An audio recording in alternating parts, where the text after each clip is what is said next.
Hi, and welcome to the Space Between podcast. My name is Matt Miofsky. I'm the pastor of The Gathering in St. Louis, and we are doing this podcast as part of a larger sermon series called The Space Between, comparing Christianity to other religions. And this week I had the chance to sit down with Mufti Asif Umar, an imam of a local mosque here in St. Louis called Daar-ul Islam. And I sat down with Asif. He grew up here in the St. Louis area and has a unique perspective because of that. He was charitable, he was insightful, he's really smart. On top of all that, he's a blues fan. And so I had the chance to ask him questions about the tenets of Islam, maybe some misconceptions that we have about Muslims and what it's like to lead a mosque in a post-9/11 America. Asif, thank you so much for first inviting me to prayer. I really appreciated the chance to see that, and now to your office for a conversation. My pleasure. Thank you for interviewing me and having me. Yeah. So, okay, I have to start. How did you become an imam? Now, for people who don't know you, you're like a kid who grew up in St. Charles, right? And most kids who grow up in St. Charles don't go on to become imams. So tell a little bit about your story, how you grew up and sort of what led you into ministry in this way. Well, I was born and raised here in the St. Louis area. I'm the son of immigrant parents. My parents came to the United States in 1975 from India. My father was a practicing physician. He's retired now. He served as a pediatrician in St. Peter's for many years. So, growing up in our household, religion was a very important thing to our family. Our parents taught us at an early age the principles of faith, the value of faith, how to pray, how to read Arabic, how to read the Quran. So we were taught all of these things at an early age. And of course, in Islam, we believe the primary focus for our life in this world is to please God and to worship God so that one is ready for the afterlife. Because one thing that we all universally believe is that this world is a world which is temporary and that each person will pass away. So we believe that the afterlife is the everlasting life. So this world being a temporary world, we believe the reason we're here is to submit to God and to obey God. So just growing up in our household, overall a pretty conservative religious family.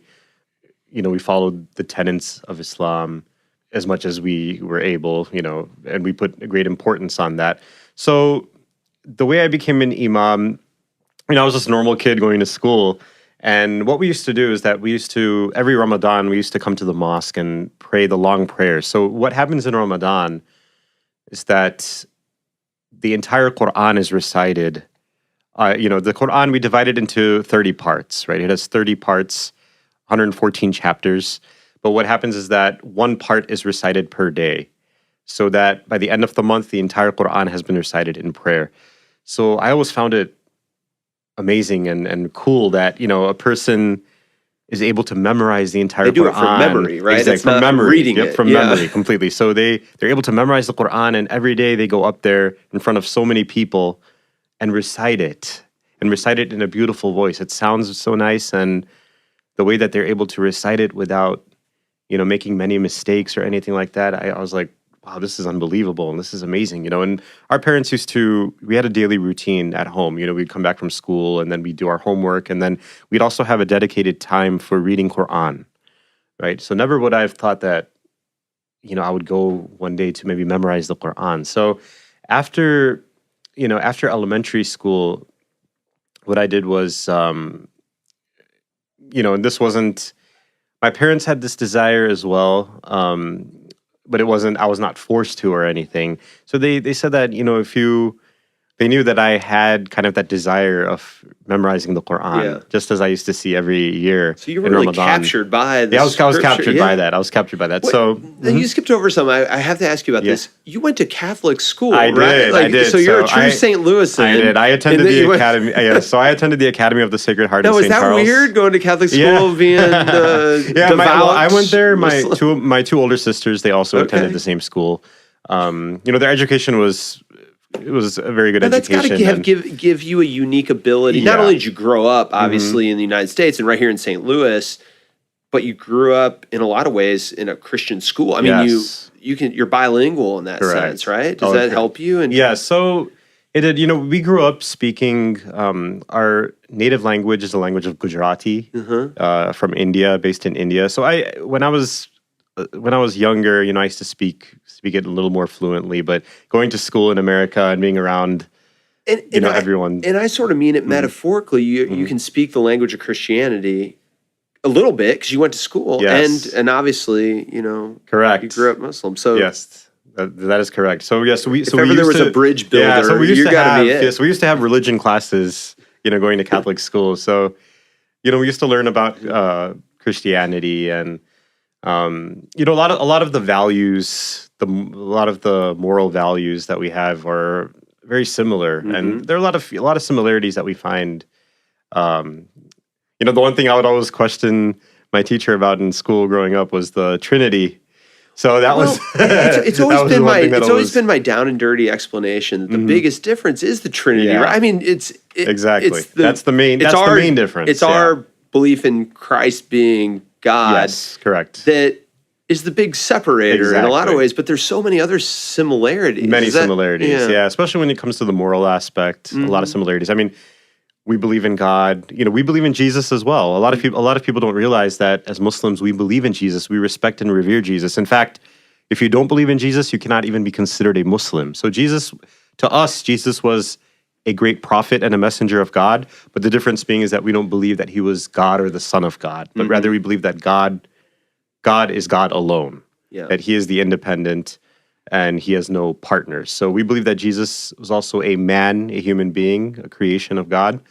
But that he was, of course, on a different level because he was a prophet and a messenger of God. I took you off your personal track a little bit because you ended up when most people would go to high school, you left and went to a different kind of school. Correct. That is correct. So I went to a specialized religious institution in Chicago, where they focused on memorizing the Quran. Yeah, because that's what you want. That's what I wanted to do. So it was a great experience, going there and being around And students. you were young. You were high school I was age, young. right? I was young. So, being young, first time away from home at a different city, boarding school, it was something my parents, I really give credit to my parents for giving me the opportunity to go there and really sacrificing that. It was always difficult for my mom, especially, that every time I would go there, she would cry and saying that, my young son is,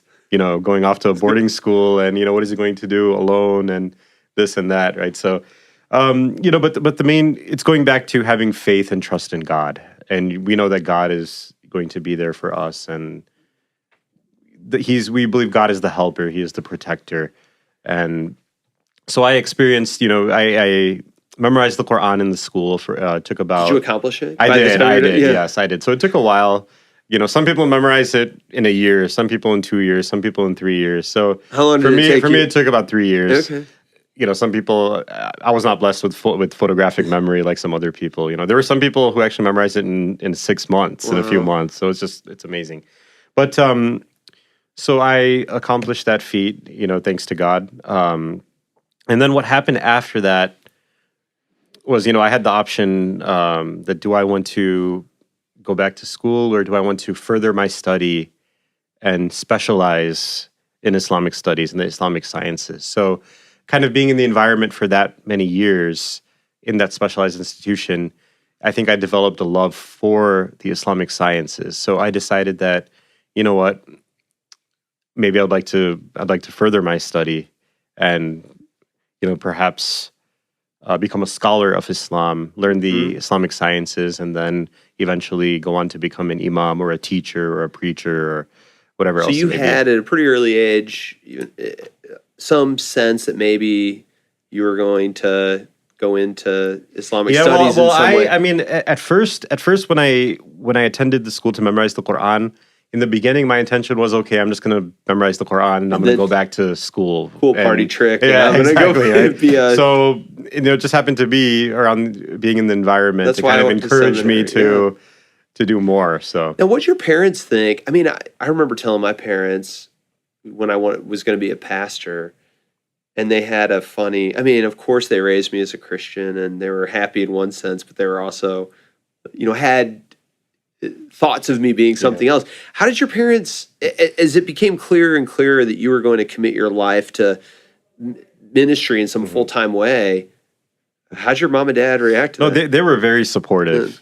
They were very supportive. And I think it goes back to their faith as well, that they have very strong faith and they know what our goal is in this world. And our goal is to please God in as many ways as possible. So no matter what type of sacrifice you have to make to please God, they feel that is better. I mean, my two older sisters, they went into the professional field. My oldest sister, she's a physician. My middle sister, she's a lawyer. Oh, so they already got doctor and lawyer taken care of. There you go. So my father was a physician as well. So he used to tell me that, when his patients used to go and visit him, they used to say that, "Oh, you're all set, Dr. Umar, that, you have one child that's a physician, one that's a lawyer, and one that's a priest." Yeah. They used to say priest, right? And everything covered. Yeah, everything's covered. So they were happy and they were pleased that I went into this field. And, I really, of course, it's God who with his will that he put me in the position that I am in now. But I also believe that the prayers of my parents and their support came a long way into me being who I am today. So turning a little bit, there's a lot of people who, hear a lot about Islam, but they don't really know much about what the religion is. If you just meet somebody who doesn't know anything about it, I always ask this, what's your elevator speech, your 30-second, 1 minute? Yeah. If you had to sum up the faith in a short speech, what's essential to what it means to be Muslim? Well, I know this may sound a bit cliche, but, Islam, the word Islam comes from the word salam, which means peace. Islam means submitting to God. It means the religion of peace. So if I had to sum up in a couple of words, I'd say Islam is a very spiritual faith and a faith of peace and love. And, to truly understand that, why I say it's spiritual is because when we focus on the 5 pillars of Islam, those are the pillars that have to do with the concept of worshiping God. And those pillars are, number 1, the belief in there's no God but God, and that Muhammad, peace be upon him, is the final messenger of God. So we believe in Muhammad as the final messenger, starting from the first man that was sent to the world in Adam, who was created by God. And then we believe that he was a prophet, and then, Prophet Noah, and all the prophets that came, Moses, Jesus, and so on. And that's the creed, basically. Your creed's a sentence long. we have a version of that that's longer, exactly. But that's... Exactly. Yeah. So that's the testimony of faith. That's the first pillar. The second pillar is our 5 daily prayers that we have. So those prayers, they're done either individually or it's more virtuous to perform them in congregation at the mosque if one is able to do so. But obviously, with scheduling, it's very difficult to do that.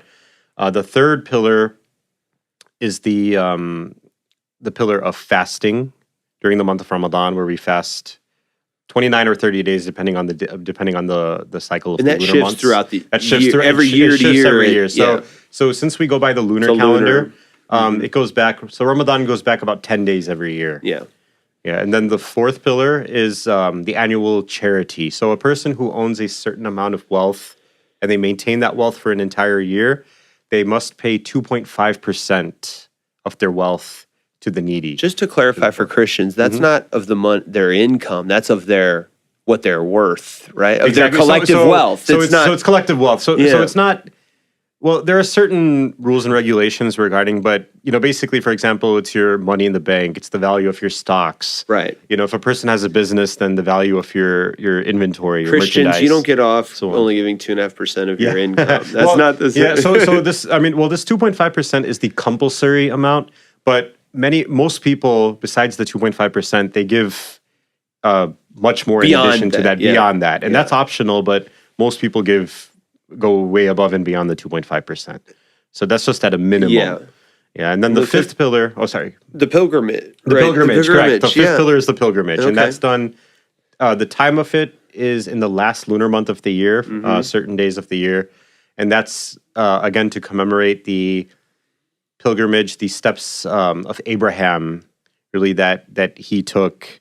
So a lot of the story of Abraham, certain things that occurred, the same steps were retraced during the pilgrimage of the Hajj. So the Hajj is required. It's required that every Muslim performs the Hajj at least once in one's lifetime if, number one, they're physically able to do so, and number two, if they can afford to make the journey. If they cannot do those things, then, or if they do not fulfill that criteria, then it is not compulsory. So those are the 5 pillars when it comes to the aspect of worshiping God. Yeah. And then besides that, Have you done the Hajj? I have done the Hajj, yes. And it's a special experience. And that's to something Mecca, right? I mean, it's to Mecca, correct. Yeah. So the Hajj steps are done in Mecca and surrounding areas of Mecca.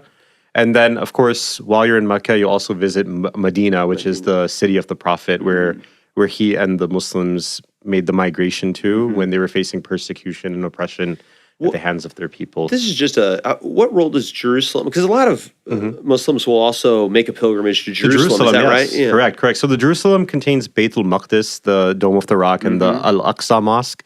And that is the place where we believe the Prophet Muhammad began his journey to heaven from in one night, where he was raised to the heavens, and specific things occurred on that particular night. But it's not just that. We believe it's a historic place overall, like the Prophet Solomon and other great prophets throughout history were also in that particular area. So Jerusalem has a very special significance to Muslims as well, of course, along with Christians and Jews.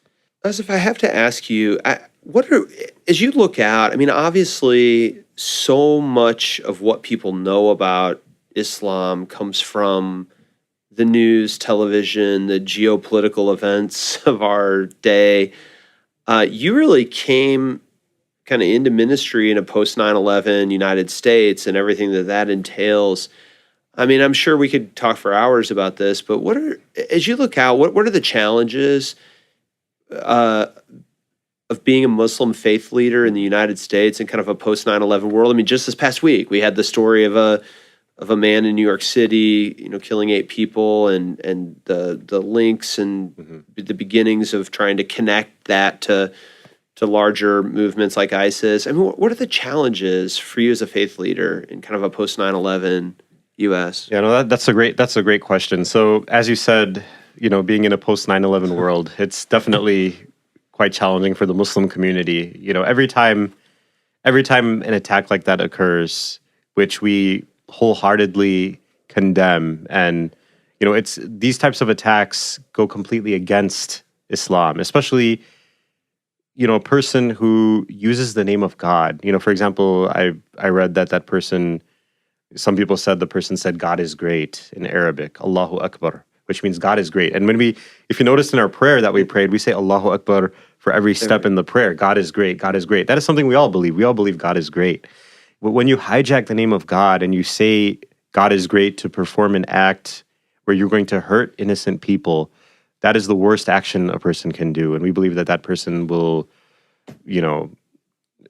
be punished by God because of using his name and doing that action. But the challenge really comes, as you said, media has such great influence on people, and unfortunately, most of what media reports on Islam is the negative aspect, because there's not the true understanding of Islam is not there. Many times when people are speaking about Muslims on TV, they're not proper Islamic scholars or qualified people who speak about Islam, who speak about the Quran in context. And many people have a false notion that Islam is a violent faith and a violent religion. So, this is why we've taken steps in our mosque to hold open houses and to encourage people to come and visit us, to tour the mosque, speak to a Muslim, speak to your Muslim neighbor. Many people have not even met a Muslim or spoken to a Muslim. Speak to a Muslim, find out who they are, get to know them, and you'll realize that, wow, we have so much more in common than you ever thought.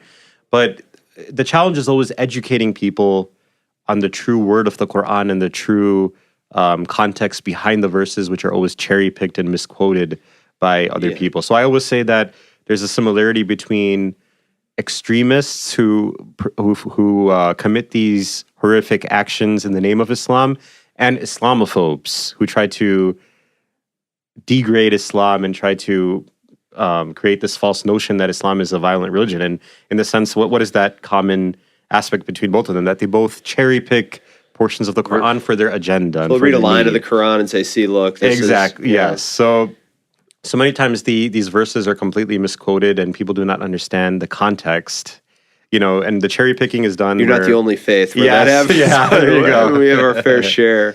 So so that's unfortunate. So the whole about educating people and realizing, showing people that there are many verses that show the peace aspect, in the sense that whoever, one of the verses I can quote is that if a person kills another person unjustly in any way, then it is as if all of mankind has been killed. Whereas if a person saves another, then it is as if you have saved all of humanity. So very similar verses. And I know, speaking to rabbis as well in the Torah, they have very similar verses like that too. So there's a lot of similarities with regards to that. But I would say, again, the challenge is educating people on the truth about Islam and what are some of the, I mean, you spoke to this a little bit, but what are some of the misconceptions that you run into a lot here? I mean, one is that the idea that Islam is an inherently violent religion. That I'm sure you bump into others. Yes, definitely. Either out of ignorance or because of media. Definitely. Well, the greatest one is definitely this concept of jihad, the word jihad, which has definitely been hijacked. The word jihad is actually a very beautiful word. I mean, the linguistic meaning of this word is to strive and to struggle in the path of God. So people have hijacked that word and taken it in a violent war context. Now, holy war. Holy That's how war, most yes, people would. yes. But there is no doubt that there is a military aspect to that word as well, because that was also considered striving in the path of God. But what people don't realize was this concept of jihad, especially at the time of the Prophet Muhammad. There was a reason behind it. And, just to quickly explain in a nutshell, of course, the Prophet Muhammad was, we believe as Muslims, the Prophet Muhammad was given given the task to be the prophet and the messenger, and the Quran was revealed to him. So he was sent at a time period where, there was a lot of ignorance in his society, and, people would take idols as to worship and whatnot. So he was sent with this task of spreading this religion of monotheism to the people. So when he was, attempting to do this, of course, like, we're blessed with the freedom of religion in America, where I'm able to go out and preach Islam. You're able to go out and preach Christianity. And anyone is able to go out and preach whatever religion they want on the streets here. And that's freedom of speech, freedom of religion. But in his society, they did not have that type of freedom. So whenever he would try to preach that, his own people would oppress them and persecute them, give them a very difficult time. And for years and years, they faced that difficulty and hardship, until finally they were given the command to migrate to Medina, the city of Medina, which now is known as the city of the Prophet, where he is buried now, and the big mosque is over there.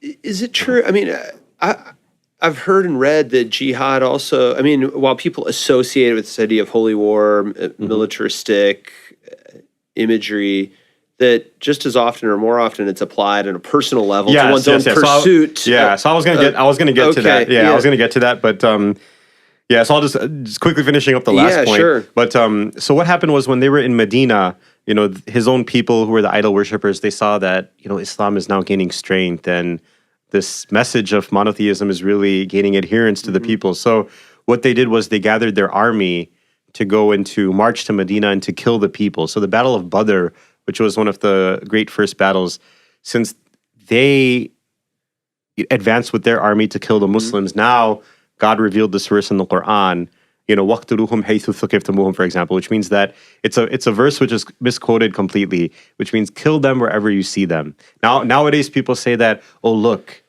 it's a duty of a Muslim that whenever they see a non-Muslim on the street, just chop their head off. It's like, come on, logically speaking, if that were really then I think we'd be living in a completely different world. So what happened was, this was a This was out of self-defense. Correct. Sort of similar to the just war theory. So out of a self-defense aspect, they are marching towards you. Now, out of self-defense, you are allowed to act. And only those troops who are fighting you, you are able to fight them. But their women, the children, monks who are in monasteries, infrastructure, all of these things must be saved and must be kept. So there were particular rules for that. And that's what the context of that verse is. Yeah. It was applied for that time, for that reason. Sure. So people do not understand that that's what it was all about. So going back to the word jihad, as you said, the greater meaning of jihad is the personal aspect of it. And that is what we call jihadun nafs, or jihad of the self, of the nafs. So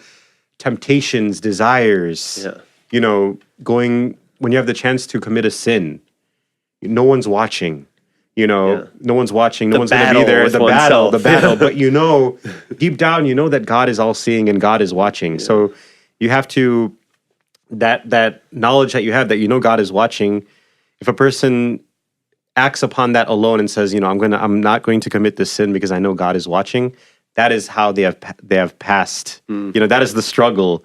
How are they able to pass that, the jihadun nafs. So, and even in Christianity, we have that imagery of militaristic imagery to talk about a spiritual warfare. I mean, we use that word in Christianity, or the battle of the soul, trying to do what God desires. Yeah, so jihad is anything. Students who are studying and cramming for an exam, that's a jihad for them.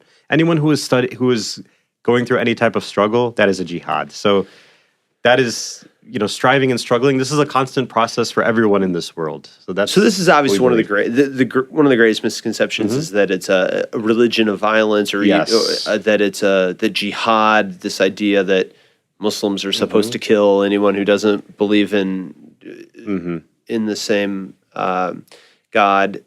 Yes, what are others, though, that you bump into? So a lot of other misconceptions have to do with, for example, the oppression of women. That's also and, for example, people look at Afghanistan, for example, and see women over there. Oh, women aren't allowed. Oh, these Muslims don't let women go to school, and they require that they completely have to cover themselves up. What people don't realize is that there's nothing Islamic about that.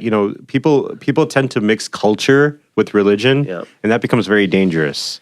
So Islamically speaking, throughout history, women have accomplished so much. And, Islam encourages women to get an education. Islam encourages women, we consider women as equals in society as well. So that's also something that has been culture mixed with religion. And politics to some extent too, right? I mean, that happens with, I think, Christianity and Islam, is that there's a difference between politics, culture, and religion, but they get kind of enmeshed together, where it becomes difficult to tell, like, oh wait, that's a Christian thing, or maybe that's just a conservative political thing, or that's a cultural thing.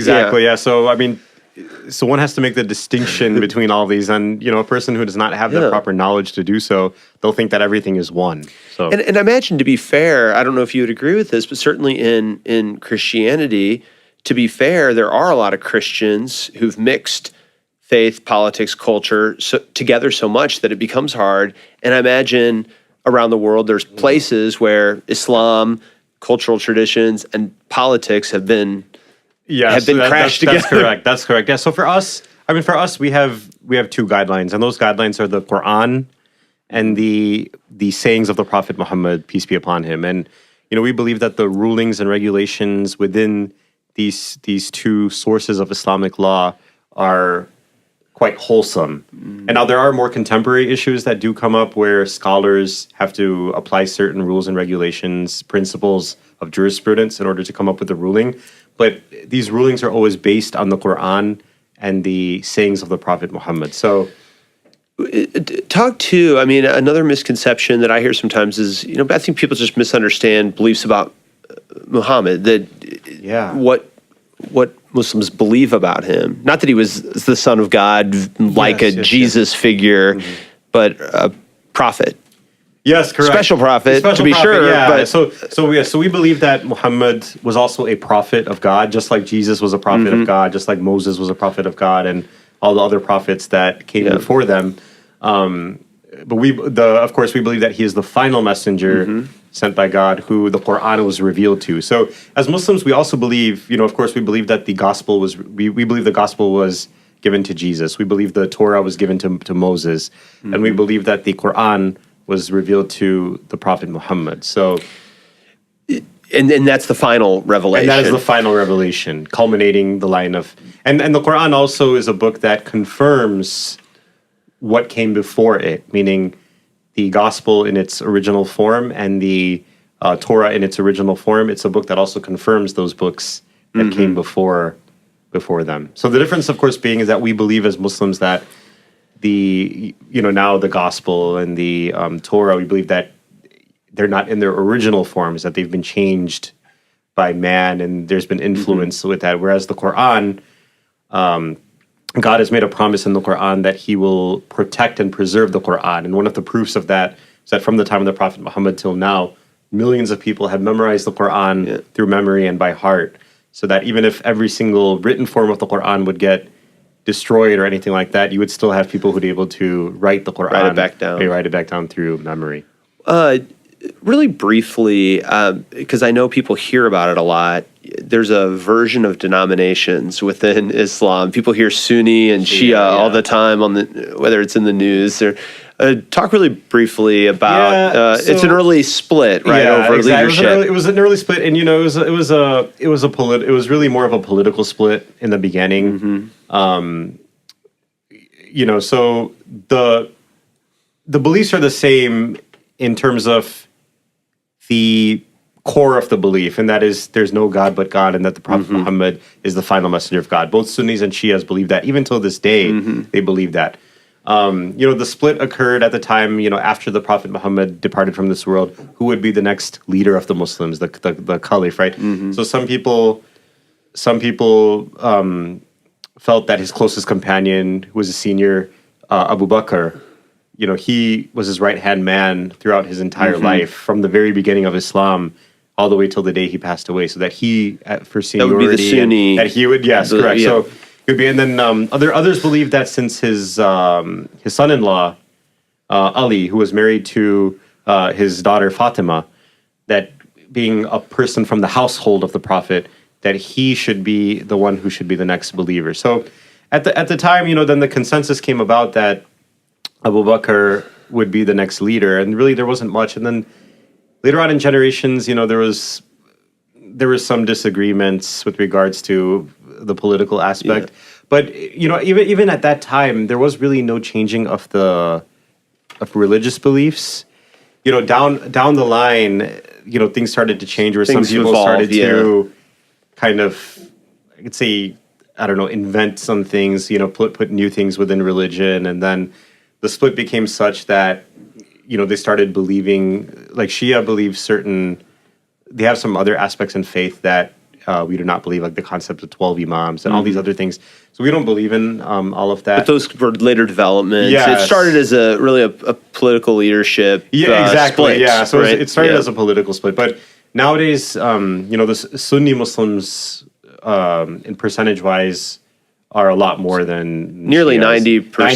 It's about nearly 90% to just under, I think, just over 10%. I can't let you go without we're sitting here in your office. I just got done participating in a prayer service. There's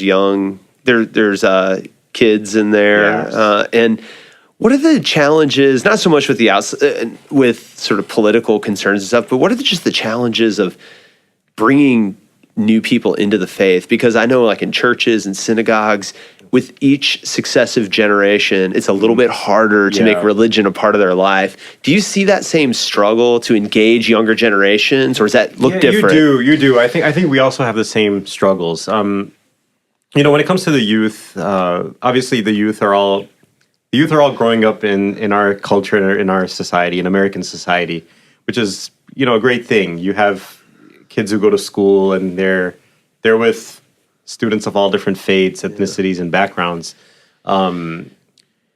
It all, I think it all goes back to how a child grows up within the home. If the parents are more conservative minded with their religion, then chances are that the child will also be a lot more mindful of the faith and attend the mosque more and whatnot. If the parents are very lax about the faith and they really don't practice as much. Just like any other faith, you have Muslims who don't pray 5 times a day. You have Muslims who will not practice the faith and not fulfill the obligations like they should.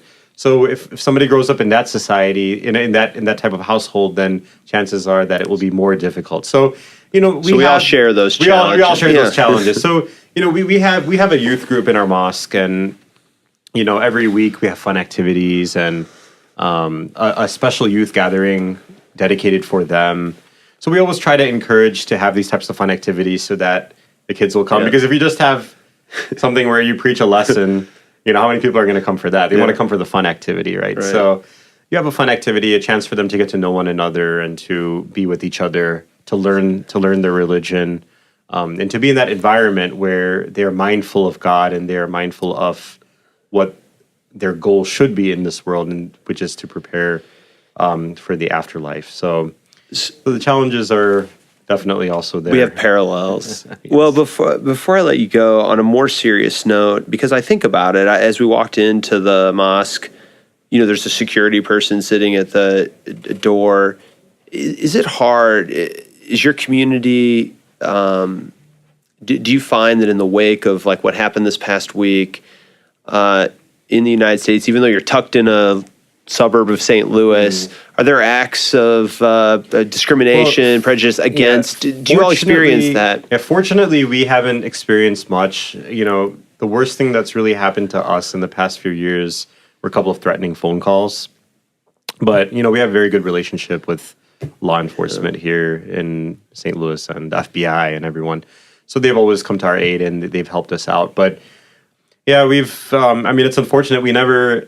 in the past few years, we never really had a full-time security guard and security vehicles and all that. But after all of the rhetoric, especially, I didn't want to go into politics too much, but especially after the last election cycle and the hateful rhetoric that was going on, it seems like a lot of people who were maybe more closet Islamophobes before, now proudly they're coming out and they're actually committing acts of vandalism and, against mosques. And actually the rate right now of mosques around America being vandalized, it's at the highest rate it's ever been,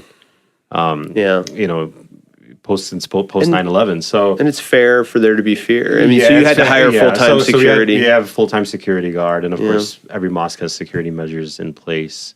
But it's unfortunate it had to get to that. But we, at the same time, we do have a lot of neighbors, non-Muslim neighbors, who are very supportive of us. We had when things were going on against the Muslim community, there were several people who came out on a cold day and they stood in front of the mosque with signs and with flowers saying that we stand with our Muslim brothers and sisters, and they've always had our back for a long time. So there are a lot more people out there in society who are with us and who care for us and who love us rather than those who have hate for us. That's how we feel. So and I think that seems like a good place to end, because there's the sign of hope, right? That despite what we hear in the news, see on TV, or are led to believe, the vast majority of people, both as Christians and Muslims, are in that camp where we'd stand outside each other's churches or mosques. And after all, peace is at the foundation of both of our faiths. And so, well, thank you, Asif. I really appreciate your willingness to spend time with us, the hospitality you've shown me today. And I was wondering if you would be willing to pray for us and our church as we close. Yes, definitely. Well, before I end with that prayer, I just wanted to also mention that our mosque, our doors are open always. Anyone who is interested in visiting us, speaking to us one-on-one, if you have any questions about Islam, feel free to pay us a visit. We'll be more than happy to have you. And I always feel the best way to clear up any misconceptions about a particular faith or particular people is by actually visiting them and speaking to them one-on-one. That is the only way that a person can judge another group or people. So our mosque, our doors are open. So please visit us anytime. Thank you for saying that. I meant to say, what's your last word to people in my church? Okay. And that's probably it. Spend time to learn, listen, get to know, come and visit. Yes. And things look different when we build relationships instead of creating further distance. Yes, definitely. Well, Asif, thank you. You're welcome. Will you pray for us? Yes, I will. So we ask God, dear God, we ask you for peace. We ask you for love. We ask you for unity. We ask you to bring us together. We ask you to put love in our hearts for one another, to put care in our hearts for one another. And we ask you to realize that we are all your creation and that we all must have this aspect of mercy, forgiveness, love, and healing with each other. And we ask you to give us a beautiful, peaceful, and a harmonious society. Amen. Amen. Thank you. Thank you so much. The Space Between podcast is hosted by me, Matt Miofsky. The show is produced by Jeff Allen, and our editor is Ben Bowers. Our theme song is 10,000 Feet by Jonathan Roy. For more information, visit gatheringnow.org.